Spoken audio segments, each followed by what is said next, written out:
chapter 38 with the second seal judgment in the book of Revelation.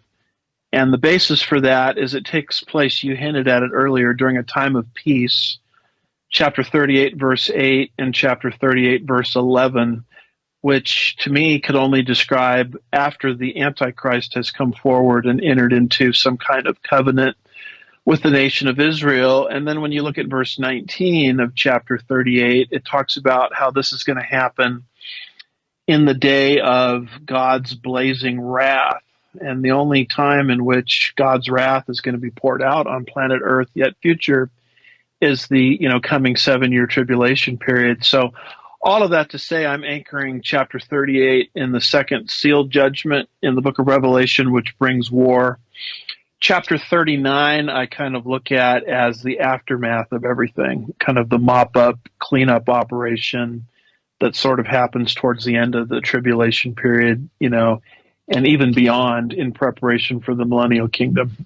Ezekiel 38. And so when pastors are telling people to read it now because it's going to happen next Tuesday, I think they're kind of going beyond what's written. I mean, I always appreciate pastors telling people to read Ezekiel 38 and 39, but I would say read the whole book for the whole context. And I think what's happening is, as I said before, stage setting for the ultimate fulfillment. The chessboard has to be arranged properly. And that's what we're seeing aggressively happen right now. And because it's happening so fast, people are sort of confusing that with an actual fulfillment of these prophecies. I like the word you use there, the collection of words you use there, the real Gog Magog, the real Gog Magog. So in other words, there is the rehearsal. There's a rehearsal. Usually before a play, you have a rehearsal. There seems as though there's going to be a little rehearsal. And that seems to be maybe where we're at right now, a rehearsal for Gog Magog. The building of the coalition, the testing of the coalition, the preparation of the coalition on an international level.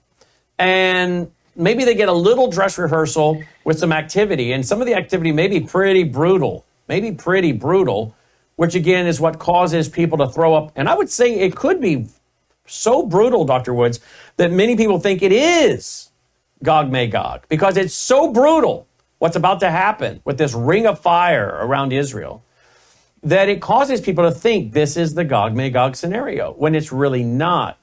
That is what's going to give more credence to a man rising on the global stage who has the answers, because all of the other people have failed. The World Economic has failed.